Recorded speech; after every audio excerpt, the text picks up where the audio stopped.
Saludos, mi nombre es Abraham Torres, estudiante de la carrera de Psicología en la Universidad Bicentenaria de Aragua.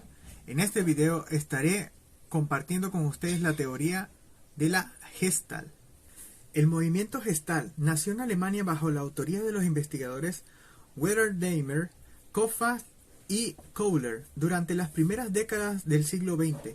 Estos autores consideran la percepción como el proceso fundamental de la actividad mental y supone que las demás actividades psicológicas como el aprendizaje, la memoria, el pensamiento, entre otros, depende del adecuado funcionamiento del proceso de organización perceptual.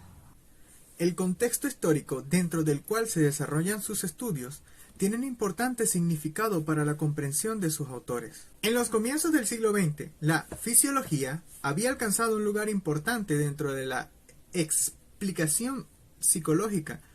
Suponía que todos los hechos psicológicos se encontraban precedidos y acompañados por un determinado tipo de actividad orgánica. La percepción era entendida como el resultado de los procesos corporales como la actividad sensorial.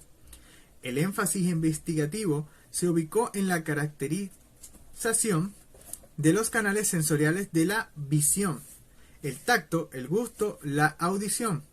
La fisiología definía la percepción como una actividad cerebral de complejidad creciente, impulsada por la transformación de un órgano sensorial específico, como la visión o el tacto. La Gestalt realizó una revolución copérnica en psicología al plantear la percepción como el proceso inicial de la actividad mental y no un derivado cerebral de estados sensoriales.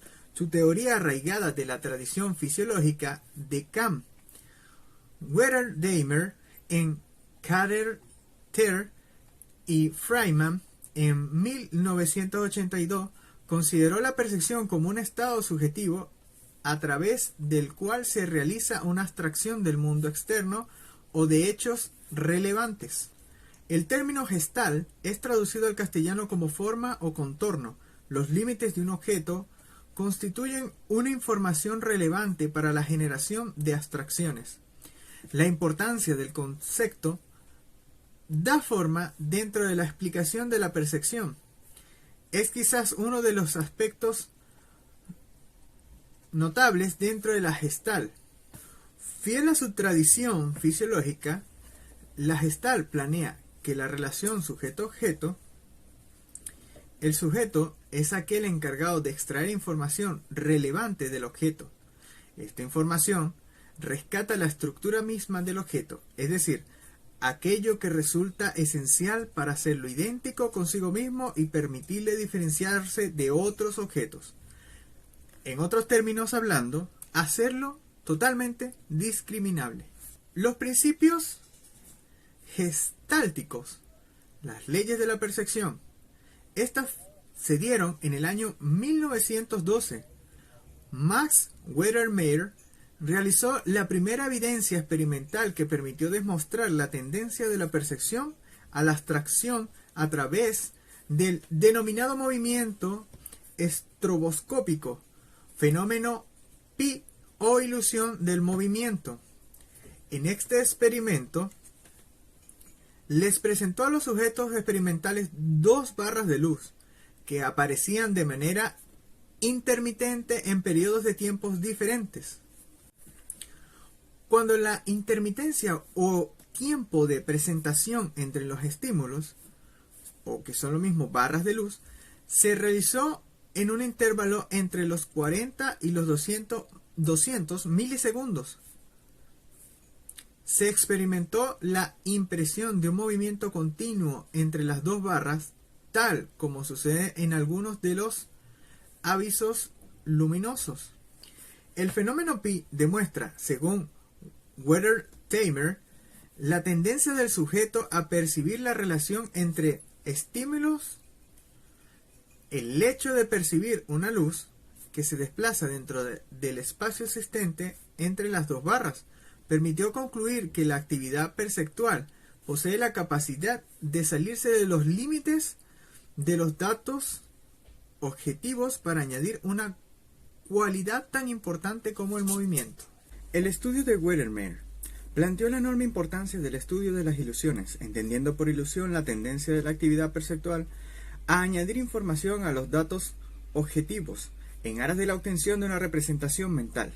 La actividad psíquica trasciende ampliamente de los datos materiales y construye entidades mentales como la ilusión, las cuales llevan al sujeto a concebir el objeto según su estado presentacional. La ilusión de movimiento ha sido uno de los estados más polémicos dentro de la investigación perceptual. Se han realizado múltiples variaciones del experimento de Weddermere, como los trabajos sobre ilusión de movimiento sobre la piel. ¿Cuál es el objeto de estudio de la teoría de Gestalt? La terapia Gestalt es un método terapéutico cuyo objetivo consiste en ampliar las modalidades de contacto de nuestros pacientes o de realizar ajustes creativos en función de las situaciones a través de la conciencia inmediata o awareness y mediante la ampliación de estas mismas capacidades. La psicología de Gestalt se puede encuadrar dentro del marco más amplio de la psicología humanista, ya que pone énfasis en las vivencias subjetivas de cada persona. Esto da importancia a aspectos positivos de la psicología, tales como la autorrealización y la búsqueda de decisiones acertadas, y trabaja con una concepción del ser humano como agente capaz de desarrollarse de forma libre y autónoma. Esto significa que no se centra en los aspectos negativos de la mente, tal y como ocurre con ciertos tipos de psicoanálisis, ni ciñe su objeto de estudio a la conducta observable de las personas, como pasa con el conductismo.